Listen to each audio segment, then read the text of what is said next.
have we here? It's an Amargasaurus, according to the paperwork I have in front of me. Another interesting factoid.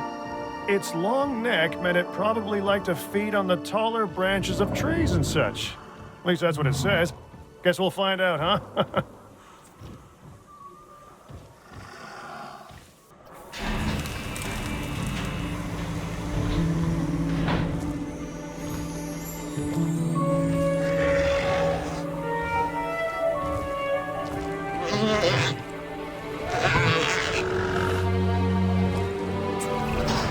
Now this dinosaur, the Dracorex, is something strange.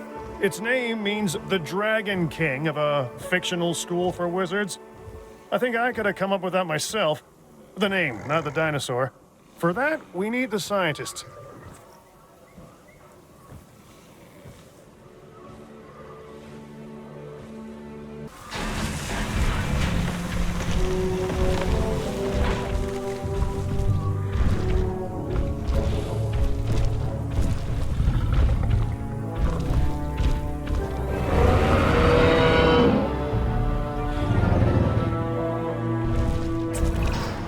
What can be said about the Triceratops?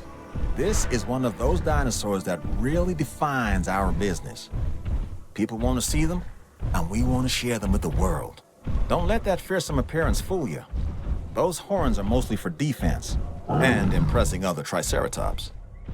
This animal is an herbivore. It can be a star attraction or a security nightmare if it turns those horns on our fencing.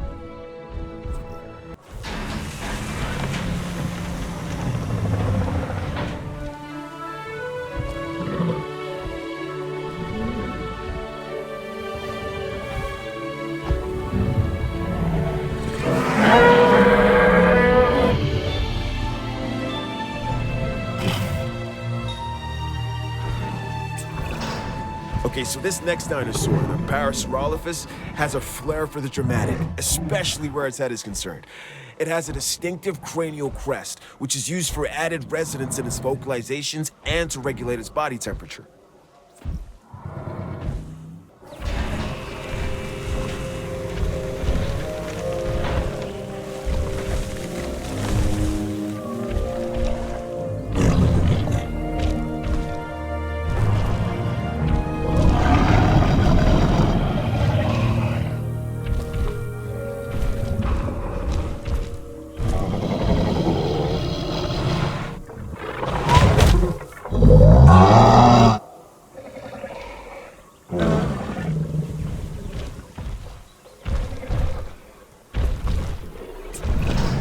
They call this the Ankylosaurus. I call it an armored ball of walking, breathing trouble. Still, some might call it charming, amusing, delightful. Each to their own.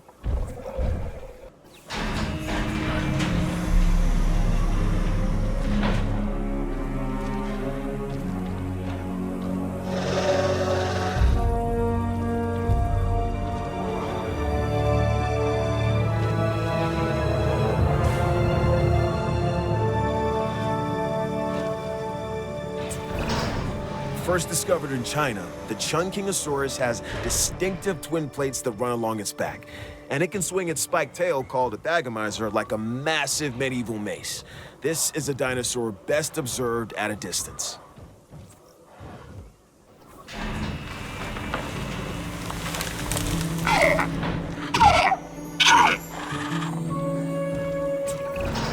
There was a lot of controversy about dinosaurs being the ancestors of modern-day birds before this one was introduced into the park. It's an Archaeornithomimus. I think it puts some of those arguments to rest.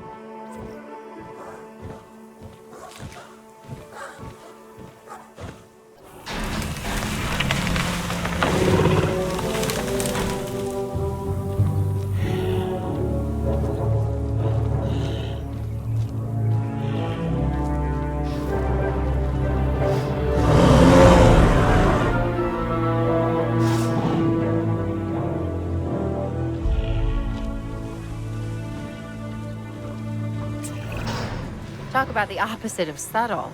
And I don't mean Owen. No, this is the Chasmosaurus. It has dynamic coloring and these large openings, called fenestrae, in a frill that rises above its head. This is a dinosaur that says, "Look at me." So, maybe a little like Owen.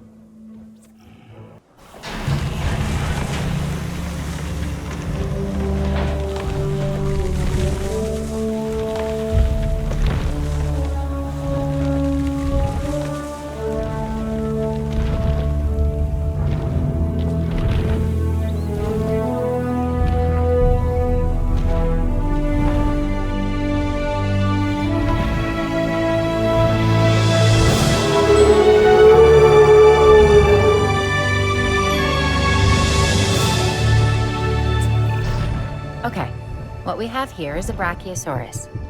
It has long limbs relative to the rest of its body. And what makes it really unique is that it's a warm-blooded dinosaur. I mean, how amazing is it that in bringing these dinosaurs back, we're also learning so much about them?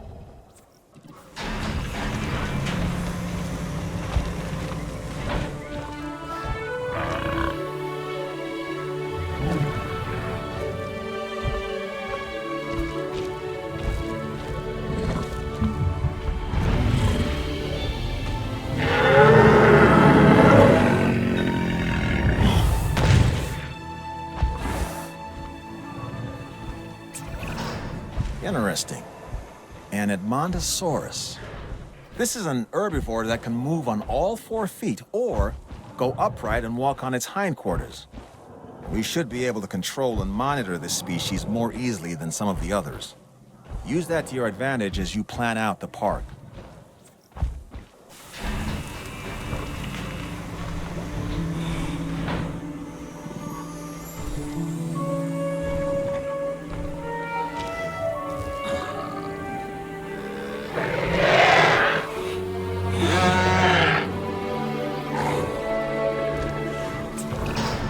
This is the Pachycephalosaurus, or thick-headed lizard in Greek, which is where it gets its name.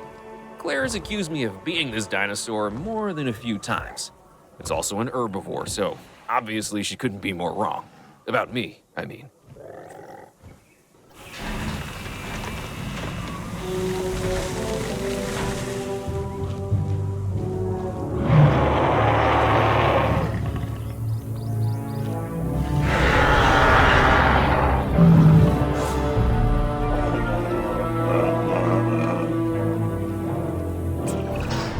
They say fences make good neighbors.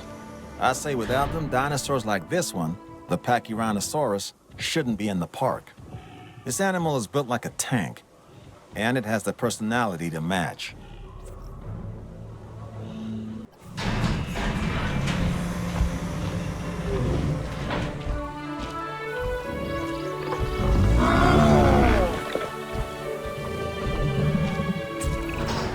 This dinosaur is large, bulky, and has a stubborn disposition. It's called the iguanodon. It's an herbivore with attitude. I'd suggest giving it a wide berth.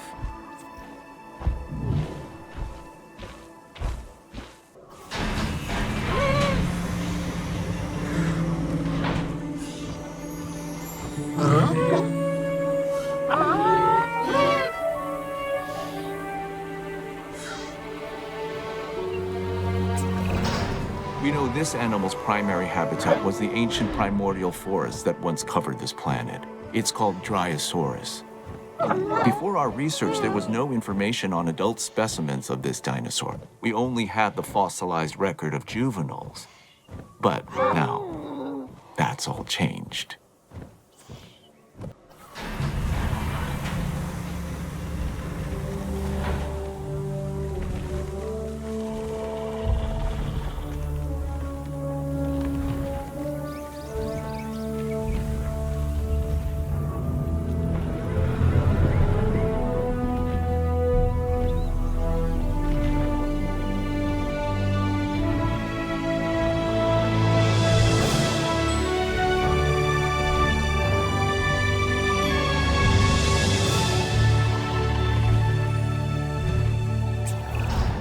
This massive specimen is called the Apatosaurus. An impressive animal that can intimidate even the most determined of predators. The Apatosaurus's evolutionary advantages are its size and its demeanor.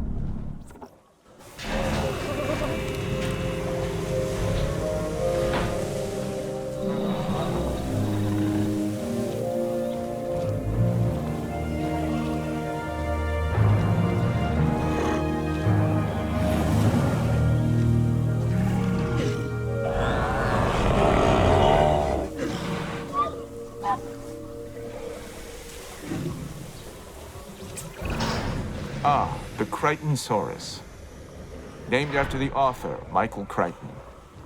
Famous for his stories about infectious viruses, sentient nanobots, and also a novel on ancient animals, which I quite enjoyed. This is a social dinosaur that does well in groups.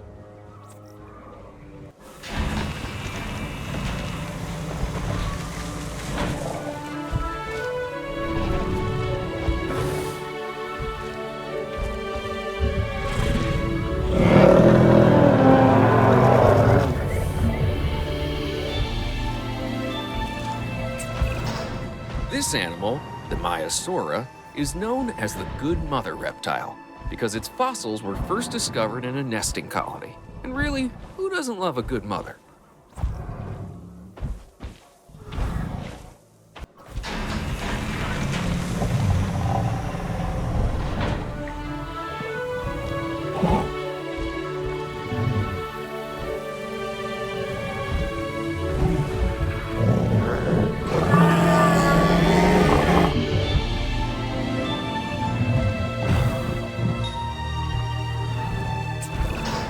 This dinosaur, the Corythosaurus, is a duck-billed animal that looks like it's wearing a helmet. I mean, check that thing out. I wouldn't want to butt heads with it.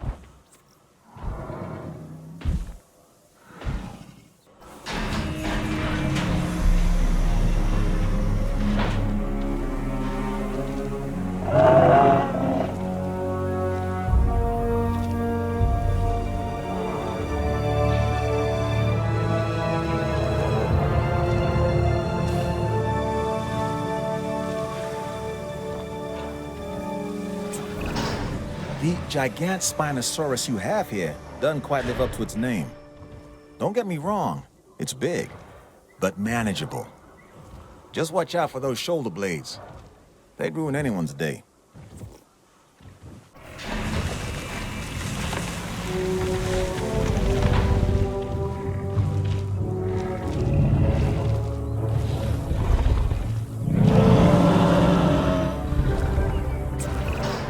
Here we have the Torosaurus, a dinosaur that has the largest skull of any known land animal. And people say I have a big head.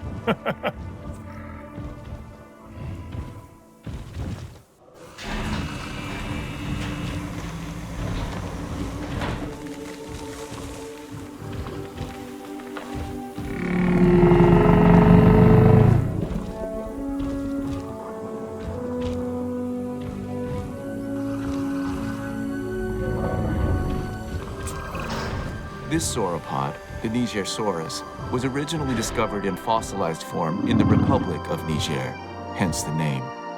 Now, it lives thanks to our efforts and our science. Notice the long tail, the flat skull. However, this dinosaur is smaller than some of its cousins. Now that we have them to study, perhaps we can learn why.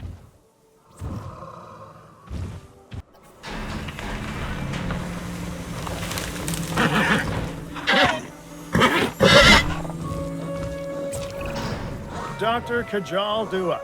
I'd ask what brings you here, but I'm not sure I'd get an answer.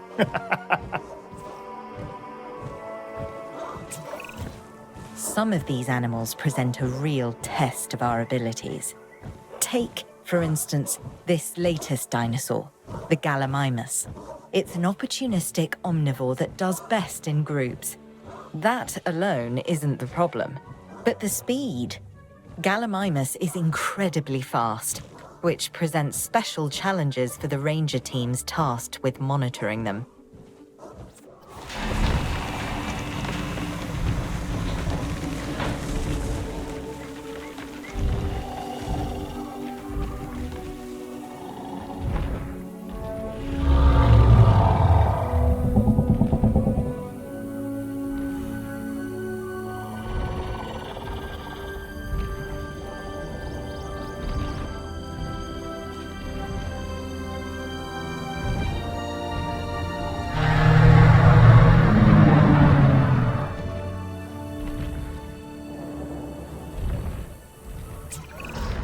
I'm Dr. Kajal Dua. And while you're keeping an eye on the dinosaurs, I'll be keeping an eye on you. Known as the chambered lizard, the Camarasaurus impresses with both its size and its blunt snout. It prefers to live in groups, a challenge, but one I'm confident you can handle.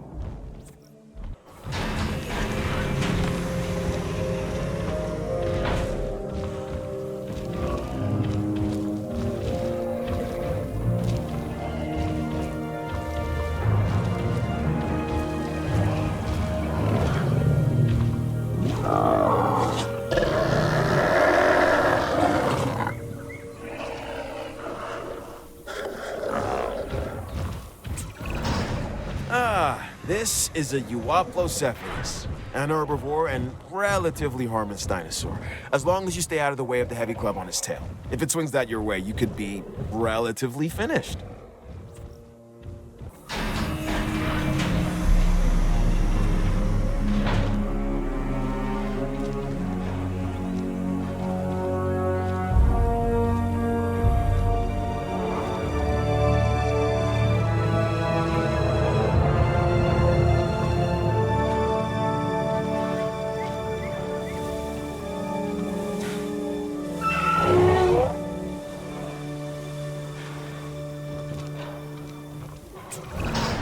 My Chinese isn't very good. Okay, I don't speak it at all, but let me give this one a try. Huayangosaurus. Nailed it, I think. Anywho, this is a type of stegosaur that was first discovered in the Sichuan province of China. It's a popular species with our guests, and with crossword puzzle creators.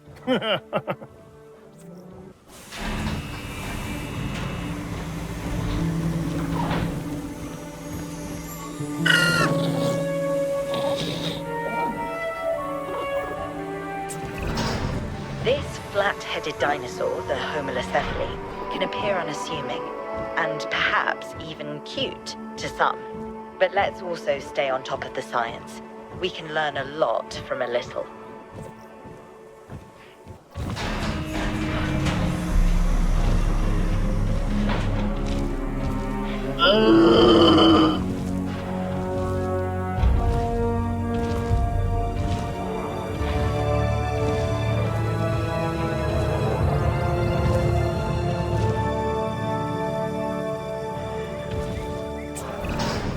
The Kentrosaurus is another of those spiky-backed dinosaurs. A dinosaur that relied on intimidation to keep the predators at bay. And failing that, a difficult meal to catch and chew. Think of it as a prehistoric porcupine.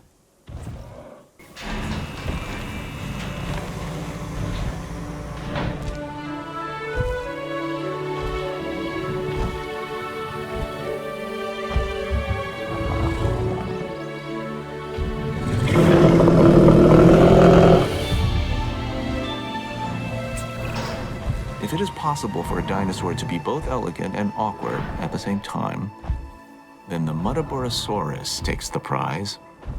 This is a large herbivore that should make for an excellent addition to our collection.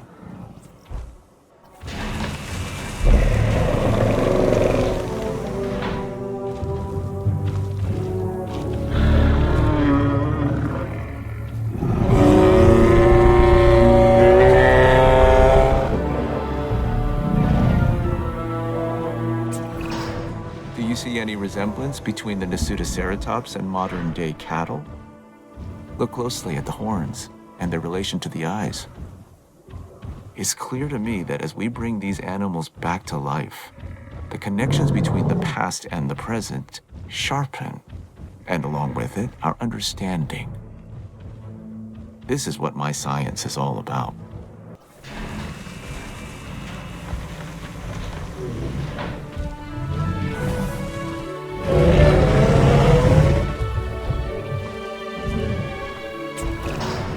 This one's more my speed. The Tyrannosaurus is named after the Arabic word for courage, which is kinda my thing. This dinosaur is easy to care for and really only wants a comfortable place to eat and rest, and to be left alone. Sound like anyone you know?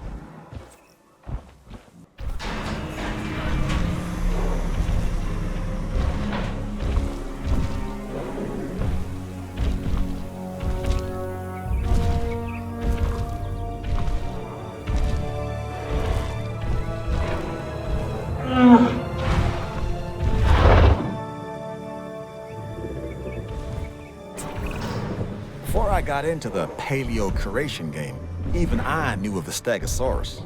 Those plates running along its length from head to tail make it one of the most iconic dinosaurs. Our guests are gonna want to see it, so make sure you do right by this animal.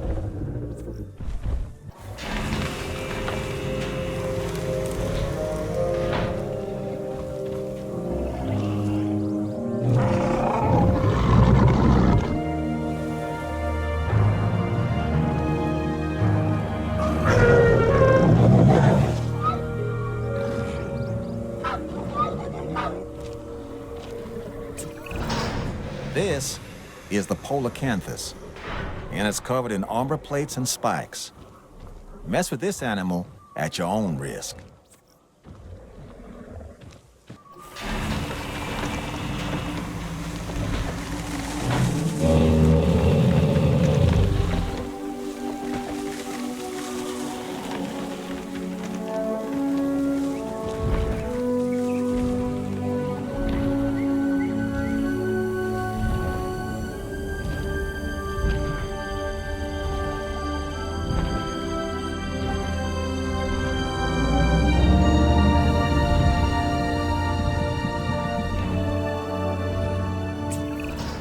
Okay, this dinosaur is something special.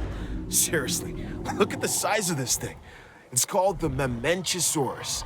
This thing is one of the largest animals to ever walk the earth. And now, thanks to the wonders of genetic engineering, it's doing just that again.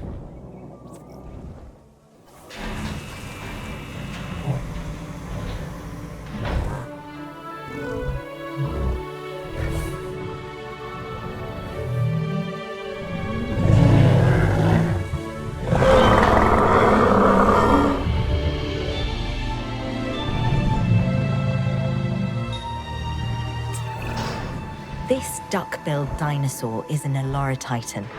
It was one of the last non-avian dinosaurs to go extinct. Until we resurrected it, that is. Now it lives to be studied and put on display. The Eloratitan is a herbivore. As it grinds away its teeth while eating, it has hundreds more that continually take their place. There's a lesson in there somewhere.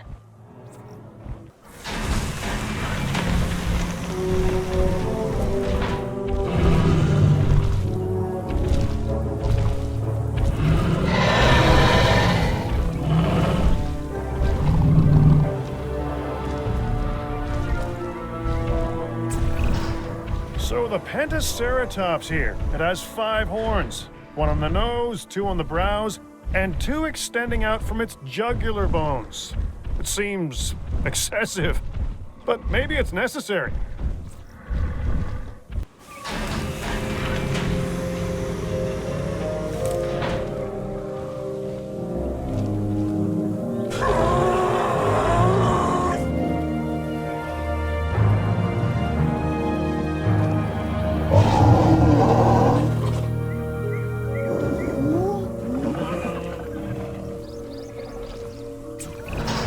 Okay, what we have here is a Nodosaurus.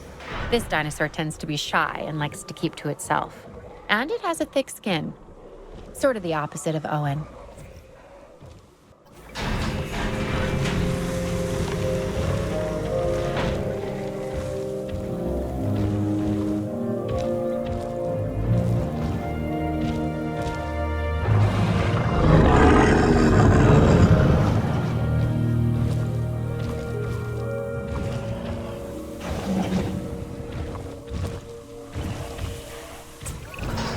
Interested in a dinosaur with an extremely long tail?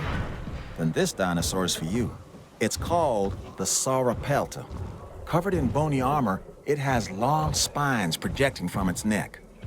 All that being said, it is a relatively calm animal when placed in the right environment.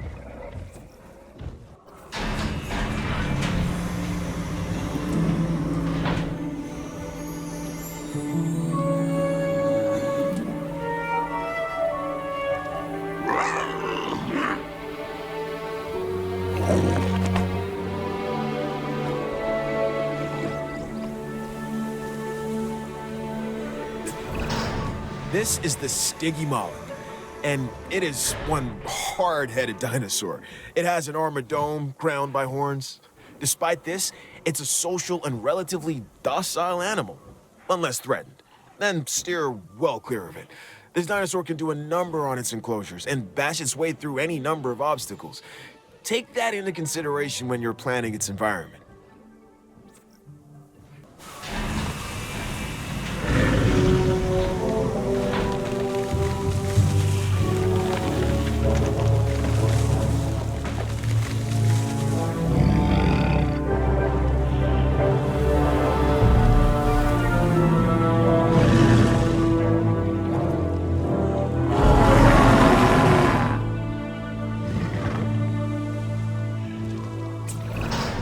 This dinosaur, the Styracosaurus, has huge horns and a large spike similar to a rhinoceros. It also has the personality to match. It's an herbivore and uses those horns and a beak to break into even the toughest of plants.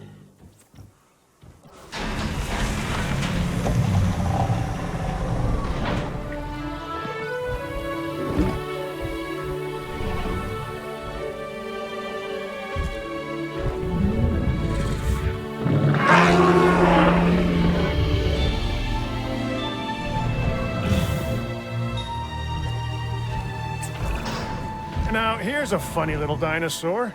Correction, a pretty decent-sized one, if the truth be told. It's called a Centausaurus. The T is silent, like the P in swimming. Yeah, and it has a mohawk. At least, that's what I'd call it.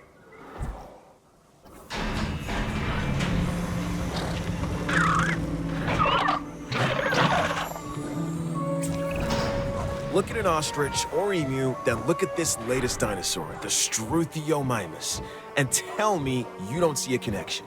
This is one of the more bird-like dinosaurs that we've brought back from extinction. It literally has a beak instead of teeth. It's an herbivore that prefers to move in herds. Overall, a fantastic addition to the park.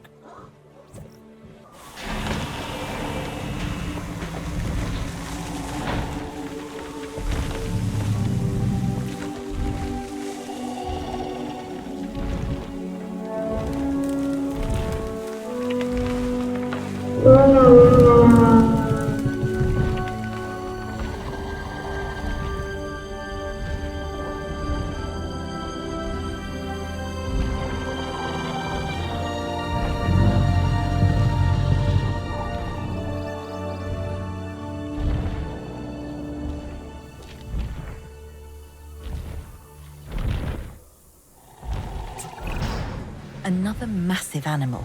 The Diplodocus was once considered the longest animal that ever lived. And now, thanks to our extensive research, it's back. My task is to make sure we learn everything we can about this dinosaur.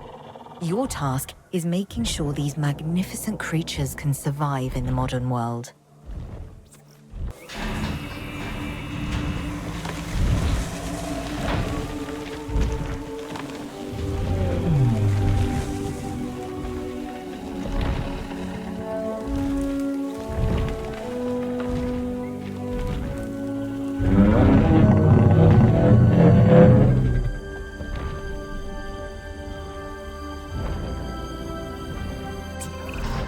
This animal, though an herbivore, can intimidate most predators with its size.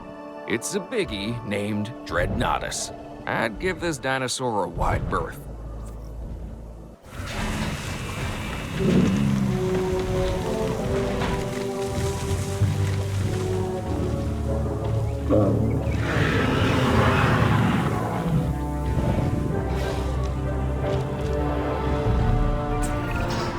Okay, I'm Isaac Clement. Together, we'll create the most spectacular dinosaur park imaginable, and hopefully not die in the process. Really, I don't want to die. Right, the Sinoceratops, an herbivore that shares many traits with its more famous cousin, the Triceratops. This is a docile animal that you could make into a solid favorite with a little effort. Of course, we're all expecting more than a little effort, but I'm sure you get what I mean.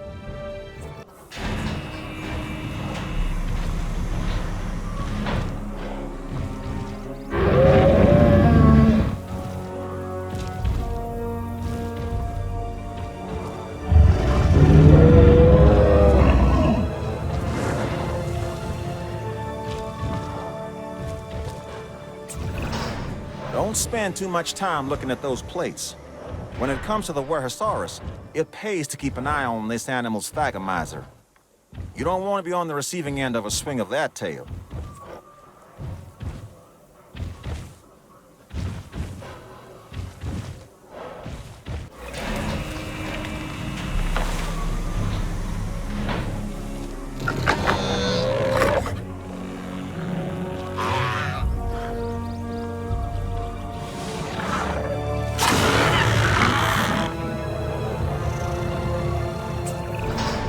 Minmi is a relatively small, armored herbivore from Cretaceous Australia. What sets this species apart from other members of its family are the horizontally orientated plates that run along the sides of its backbone. Hence the binomial name, Minmi paravertebra.